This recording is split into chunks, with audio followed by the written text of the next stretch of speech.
का पहला चैप्टर है केमिकल इक्विलिब्रियम, उसी को हम डिस्कस करेंगे। केमिकल इक्विलिब्रियम क्या होता है ये समझने से पहले हमें जो समझना जरूरी है वो है रिवर्सिबल रिएक्शन, यानी कि केमिस्ट्री में रिवर्सिबल रिएक्शंस क्या होती हैं। जब तक आप रिवर्सिबल रिएक्शन नहीं समझेंगे तब तक आप जो है वो केमिकल इक्विलिब्रियम को नहीं समझ सकते। अब ये स्टार्ट करते हैं रिवर्सिबल रिएक्शन से। रिवर्सिबल रिएक्शंस की दो डेफिनेशन आपके सामने मैंने व्हाइट बोर्ड पे लिखी हुई है। तो पहली जो डेफिनेशन है, दो reactions will proceed in two directions, that is two direction mean that is forward as well as backward direction simultaneously are called reversible reaction। अब इस डेफिनेशन जो मैंने आपके सामने लिखी है इसका मतलब क्या है, ऐसे केमिकल रिएक्शन जो दो डायरेक्शन में प्रोसीड हो रही होती हैं। कौन सी वो दो डायरेक्शंस हैं, वो हैं जी फॉरवर्ड और बैकवर्ड डायरेक्शंस। साइमल्टेनियसली का मतलब ये होता है बेअर्थ एट द सेम टाइम। अगर आपके पास एक केमिकल रिएक्शन जो है वो फॉरवर्ड डायरेक्शन में भी हो रहा हो और बैकवर्ड डायरेक्शन में भी हो रहा हो तो उनको हम बोलते हैं रिवर्सिबल रिएक्शंस। सेकंड डेफिनेशन से आपको रिवर्सिबल रिएक्शंस का जो कंसेप्ट है वो ज्यादा क्लियर हो जाएगा। सेकंड डेफिनेशन है जी, those reactions in which reactants are converted into products and products are converted back into reactants। अब इससे आपको रिवर्सिबल रिएक्शन का जो कंसेप्ट है वो ज्यादा क्लियर हो जाएगा। रिवर्सिबल रिएक्शंस क्या होती हैं, असल में ऐसे रिएक्शन जिनमें रिएक्टेंट्स जो हैं वो प्रोडक्ट्स में कन्वर्ट हो रहे हैं। ऐसे रिएक्शंस जिनमें रिएक्टेंट्स जो हैं वो प्रोडक्ट्स में कन्वर्ट हो रहे हों और at the same time at the same time simultaneously जो प्रोडक्ट्स हैं वो दोबारा से रिएक्टेंट्स में कन्वर्ट हो रहे हैं। तो ऐसी जो रिएक्शंस होती हैं उनको हम बोलते हैं रिवर्सिबल रिएक्शन। अब देखिए ऊपर वाली डेफिनेशन में दो जो है मैंने दो वहां पे वर्ड लिखे हैं। एक है जी फॉरवर्ड डायरेक्शन और सेकंड जो है वो है जी बैकवर्ड डायरेक्शन। अब देखें रिवर्सिबल रिएक्शन में होता क्या है, इसमें रिएक्टेंट्स जो हैं वो प्रोडक्ट्स में कन्वर्ट होती हैं। अब रिएक्टेंट्स का प्रोडक्ट में कन्वर्ट होना इसको बोलते हैं फॉरवर्ड डायरेक्शन। ये फॉरवर्ड डायरेक्शन है। फॉरवर्ड डायरेक्शन क्या होती है, जिसमें रिएक्टेंट्स किसमें कन्वर्ट होती हैं, प्रोडक्ट्स में। और प्रोडक्ट्स जब दोबारा से रिएक्टेंट्स में कन्वर्ट होती हैं, कन्वर्ट हो रहे होते हैं, ये जो डायरेक्शन है इस डायरेक्शन को हम बोलते हैं बैकवर्ड डायरेक्शन। तो ऊपर वाले डेफिनेशन की तरफ दोबारा चलते हैं। दो reactions will proceed in two directions, यानी ऐसे केमिकल रिएक्शन जो दो डायरेक्शंस में हो रही होती हैं। जनरल फॉर्म में मैंने यहाँ पे लिखा है, देखें इस साइड पे रिएक्टेंट्स हैं, इस साइड पे प्रोडक्ट्स हैं। अब इसमें क्या है, रिएक्टेंट्स प्रोडक्ट्स में कन्वर्ट हो रही है, मीन के ये फॉरवर्ड डायरेक्शन है, और प्रोडक्ट्स दोबारा से कन्वर्ट हो रही है रिएक्टेंट्स में, ये कौन सी डायरेक्शन है, ये बैकवर्ड डायरेक्शन है। तो ये जो केमिकल रिएक्शन जनरल फॉर्म में जो मैंने आपके सामने लिखा है, तो ये दो डायरेक्शन में, टू डायरेक्शन में प्रोसीड हो रहे हैं। एक फॉरवर्ड डायरेक्शन में प्रोसीड हो रहे हैं और एक बैकवर्ड डायरेक्शन में प्रोसीड हो रहे हैं। तो सिंपल रिवर्सिबल रिएक्शंस क्या होती हैं, ऐसे रिएक्शंस जिनमें रिएक्टेंट्स जो हैं वो प्रोडक्ट्स में कन्वर्ट होती हैं और प्रोडक्ट्स जो हैं वो दोबारा से रिएक्टेंट्स में कन्वर्ट हो रही होती हैं। ऐसी जो रिएक्शंस होती हैं उनको हम बोलते हैं रिवर्सिबल रिएक्शंस। अब ये थोड़ा सा इनको एक्सप्लेन करते हैं रिवर्सिबल रिएक्शंस को थोड़ा सा। तो सबसे पहले एक बात आपने माइंड में रखनी है, यहाँ पे अगर आप गौर से देखें, ये जो मैंने आपके सामने जनरल फॉर्म में रिएक्शन लिखा हुआ है, ये रिएक्टेंट्स हैं, ये प्रोडक्ट्स लिखे हुए हैं, तो इनके दरमियान में मैंने दो एरो डाले हैं, टू हाफ हेडेड एरो जो है मैंने ड्रॉ किए हैं। तो रिवर्सिबल रिएक्शन जो होती है उनको हम टू हाफ हेडेड एरो से रिप्रेजेंट करते हैं।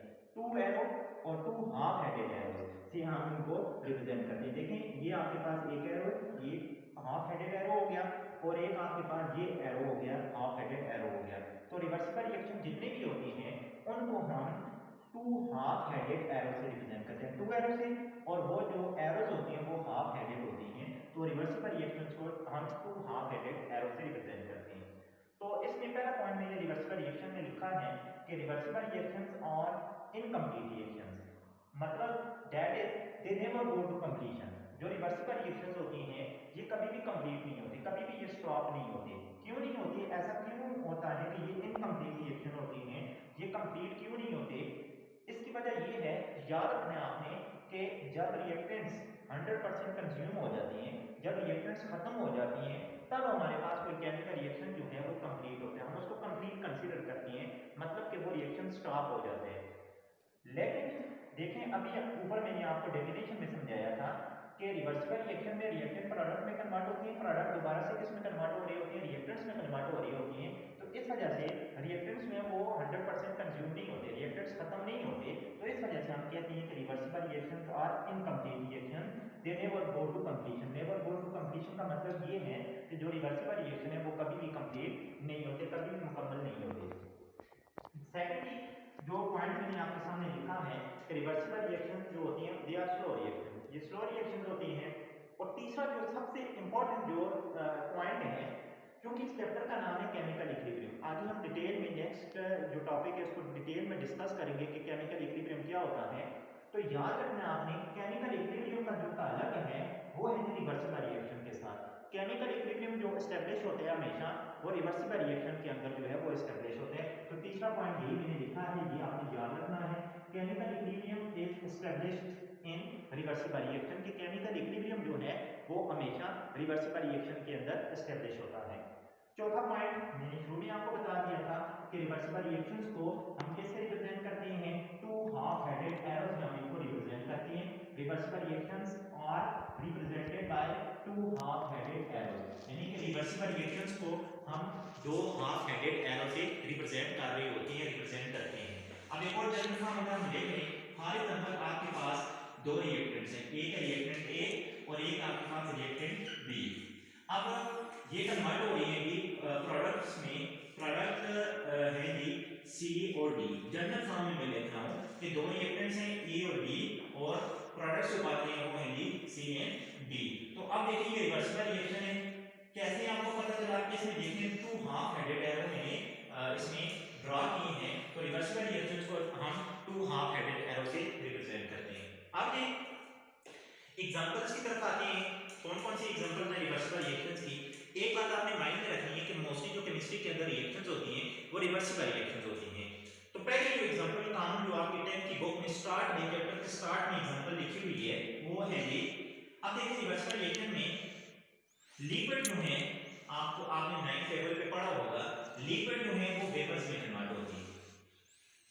खुद ब खुद स्पॉन्टेनियस ये प्रोसेस होता है, लिक्विड जो है वो वेपर्स में कन्वर्ट होते हैं और वेपर दोबारा से किस में कन्वर्ट हो रही होती है, लिक्विड में कन्वर्ट हो रही होती है। अब देखिए ये भी रिवर्सिबल रिएक्शन की एक बेस्ट एग्जांपल है कि लिक्विड के मॉलिक्यूल जो है वो वेपर्स के मॉलिक्यूल्स में कन्वर्ट हो रहे हैं और वेपर के मॉलिक्यूल कन्वर्ट बैक हो रहे हैं लिक्विड में। तो ये भी इसमें ये रिएक्टेंट्स हो गए और वेपर्स प्रोडक्ट हो रहे, लिक्विड रिएक्टेंट प्रोडक्ट में कन्वर्ट हो रहे हैं, मीन के वेपर्स में कन्वर्ट हो रहे हैं और वेपर्स जो प्रोडक्ट में है वो दोबारा से कन्वर्ट बैक हो रहे हैं लिक्विड में। अब 9th लेवल पे आपने पढ़ा होगा कि लिक्विड का वेपर में कन्वर्ट होना, conversion of liquid into vapour, इस प्रोसेस को हम बोलते हैं एवेपोरेशन। इस वजह से मैंने एरो के ऊपर एवेपोरेशन लिखे हैं, जिसमें लिक्विड जो है वो वेपर्स में कन्वर्ट होते हैं और वेपर्स जब लिक्विड में कन्वर्ट होते हैं इस प्रोसेस को हम बोलते हैं कंडेंसेशन। थोड़ा सा मैंने डायग्राम से भी आपको समझाने की कोशिश की है कि ये आपके पास एक क्लोज कंटेनर है, तो इसमें देखें ये नीचे जो है ये लिक्विड है, ये लिक्विड के मॉलिक्यूल्स हैं। अब ऊपर जो एरो जा रही है इसका मतलब ये है कि लिक्विड के मॉलिक्यूल ये वेपर्स में कन्वर्ट हो रही है और दोबारा से ये जो लिक्विड के मॉलिक्यूल्स हैं ये दोबारा से वेपर्स में कन्वर्ट हो रही हैं। तो ये आपके पास रिवर्सिबल रिएक्शन होता है जिसमें रिएक्टेंट प्रोडक्ट में और प्रोडक्ट दोबारा से किसमें कन्वर्ट हो रही होती है, प्रोडक्ट रिएक्टेंट्स में कन्वर्ट हो रही होती है। सेकंड अब स्पेसिफिक एग्जांपल्स की तरफ आते हैं, जब आप हाइड्रोजन गैस और आयोडीन गैस को मिक्स कर देते हैं तो आपके पास एक और गैस बनती है हाइड्रोजन आयोडाइड। अब इसमें ये रिवर्सिबल रिएक्शन है, टू हाफ हेडेड एरो मैंने इसमें डाली है, तो इसमें H2 और I2 ये कन्वर्ट हो रही है हाइड्रोजन आयोडाइड गैस में, ये एक रिवर्सिबल रिएक्शन की एग्जांपल होगी। सेकंड एग्जांपल जो है वो है अमोनिया की फॉर्मेशन, अमोनिया गैस की formation, hydrogen gas, nitrogen gas और NH3 गैस, तो ये भी रिवर्सिबल रिएक्शन की एग्जांपल है। चौथी एग्जांपल ये जो आपके सामने लिखी है NO नाइट्रिक ऑक्साइड, इसको बोलते हैं, ये भी गैस है, नाइट्रिक ऑक्साइड ये कन्वर्ट हो रही है नाइट्रोजन गैस में और ऑक्सीजन गैस में, तो ये भी रिवर्सिबल रिएक्शन है। ये जो पीछे मैंने 3 और 2 और इस तरह से 2 ये मैंने लिखे, ये केमिकल इक्वेशन को बैलेंस करने के लिए मैंने लिखा है, हम मोल्स बोलते हैं। ये 3 मोल्स हो गए, इसके 1 मोल के साथ इसको थोड़ा सा हम बैलेंस किया है हमने कि 3 मोल हाइड्रोजन के 1 मोल नाइट्रोजन गैस के साथ रिएक्शन करते हैं तो 2 मोल इसके बन जाते हैं। इस तरह से 2 मोल नाइट्रिक ऑक्साइड के जब डीकंपोज होती हैं तो इससे दो गैसेस हैं नाइट्रोजन गैस और ऑक्सीजन गैस, इनके 1 मोल जो है वो बन जाती हैं। तो ये भी हमारा टॉपिक था रिवर्सिबल रिएक्शन का। सिंपल रिवर्सिबल रिएक्शंस क्या होती हैं, केमिस्ट्री के अंदर ऐसे रिएक्शन जिनमें रिएक्टेंट प्रोडक्ट में कन्वर्ट हो रहे हैं और प्रोडक्ट कन्वर्ट हो रही होती हैं जी इसको हम बोलते हैं फॉरवर्ड डायरेक्शन।